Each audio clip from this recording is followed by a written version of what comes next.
সুপ্রভাত আমার ইউটিউব পরিবার, তোমরা সবাই কীরকম আছো? ভালো আছো? চলে আসলাম নতুন আর একটা রেসিপি ভিডিও নিয়ে।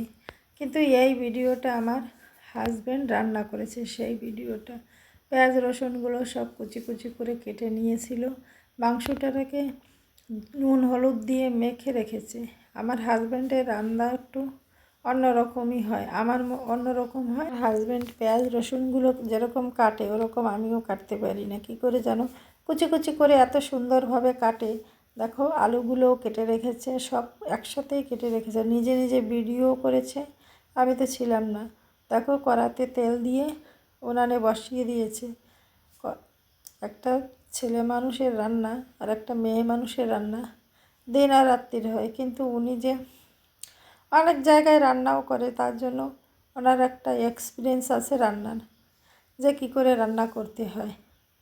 তাই সবটুকু তোমাদের একটু শেয়ার করছি। দেখো তেলটা দিয়ে দিয়েছে, আবার একটু দেখালাম পেঁয়াজ রসুনগুলো কীরকম করে কেটে রেখেছে, তাই তোমরা একটু দেখো কত সুন্দর করে আলু পেঁয়াজ রসুন করেও কেটে মাংসটাকে মেখে রেখেছে সুন্দরভাবে, সাফ সাফাইভাবে করে নিজের মতোই নিজে কাজ করছে।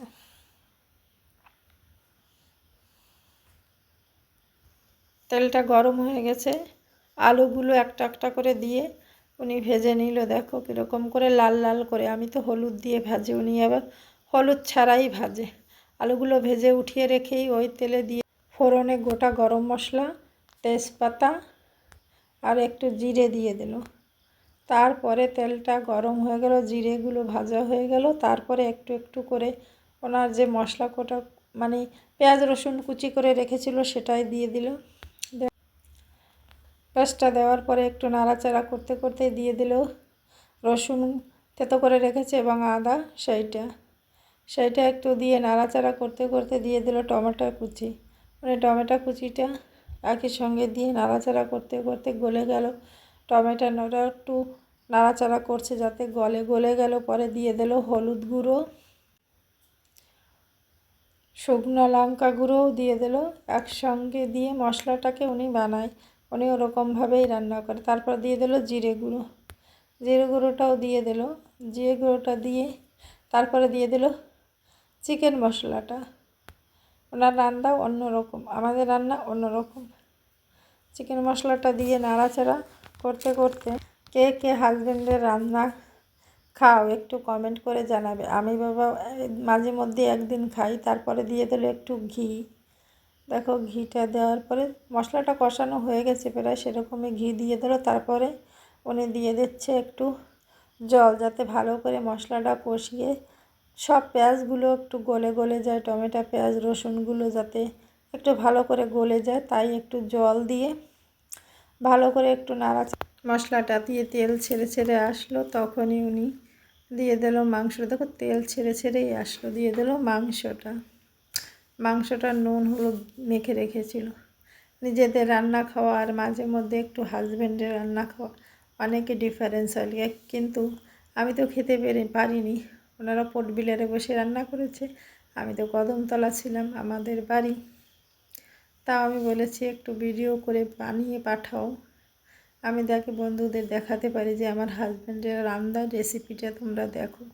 ঢেকে দেওয়ার পরে আবারও একটু উল্টে পাল্টে সুন্দর করে মাংসটাকে কষিয়ে নিচ্ছে। ওরা তো কষাই বানাবে, একটু কিন্তু সিদ্ধ করে ভালো করেই জল দিয়ে সিদ্ধ করে কষা বানাবে। তার মধ্যে দেখো আলু ভেজে রেখেছিল, ধনেপাতা, তাই সব কিছুই দিয়ে দিল। ধনেপাতাটা আবার একটু দেখাচ্ছে, ভুলে যাই মাঝে মাঝে উনিও ভুলে যায়। দেখো সুন্দরভাবে কি সুন্দর করে কষিয়ে নিচ্ছে মাংসটাকে, যাতে কষানো মাংসই খাওয়া হয়ে যাবে, কিন্তু জল দিয়ে একটু সিদ্ধ না করলে সেটা ভালো সিদ্ধ হয় না। দেখো গরম জল করে রেখেছিল, তাই একটু দিয়ে দিয়েছে গরম জল। মাংসতে গরম জল দিলে ভালো স্বাদ হয়, কাঁচা জল দিলে যে স্বাদটা না হয় গরম জল দিলে তার চেয়ে একটু বেশিই স্বাদ হয়। তোমরা একটু দিয়ে দেখবে, সবাই তো দেও, তাও আমি একটু বলে দেখছি। দেখো এখন দিয়ে দিল নুন। ওনার রান্নার রেসিপি অন্যরকম, আমার রান্নার রেসিপি অন্যরকম। নুন দিয়ে নাড়াচাড়া করে দিচ্ছে। দেখো দেখো সবাই সবার কাজে ব্যস্ত থাকি, কোনো সময় না হাজব্যান্ডদের বলতে হয় যে আমাদের একটু রান্না করে খাওয়া। আর আবার স্যালাড বানাবে বলে দেখো একটা পেঁয়াজ, একটা শসা আর একটা টমেটো তাই কেটে নিয়েছে। দুজনেই তো খাবে, ছেলে আর বাপ। সুন্দরভাবে কেটে রেখেছে। আবার একটু মাংসটাও মাঝখানে নাড়াচ্ছে যাতে মাংসটা ভালো করে সিদ্ধ হয় এবং রান্নাটাও যাতে ভালো হয়। আমার হাজব্যান্ড ব্যাপার অনেকই রান্না করে খাওয়ায় আমাদের, সেটা বলবো না। ও 4 বছর 5 বছর বাইরা ডিউটি করে, সে সময় রান্না করে খাওয়ায়। দেখো মাঝখানে দেখালাম পেঁয়াজ ওই স্যালাডের পেঁয়াজগুলো সব কাটা হয়ে গেল, শসা পেঁয়াজ সব। দেখো এখন গরম মশলাটা দিয়ে মাংসটা প্রায় হয়েই গিয়েছে, তাই শর্টে আমি করে দিয়ে দিয়েছি তোমাদের ভিডিওটা, যে ছোট হয় যাতে, বড় করলে তো অনেক বড় হয়। একটা মাংস রান্নার ভিডিও তো প্রচুর লম্বা হয়। তোমাদের কীরকম লাগলো আমার হাজব্যান্ডের মাংস রান্নাটা? রান্না মানে কষা, একটু কমেন্ট করে জানাবে। ধন্যবাদ, সবাই ভালো থাকবে।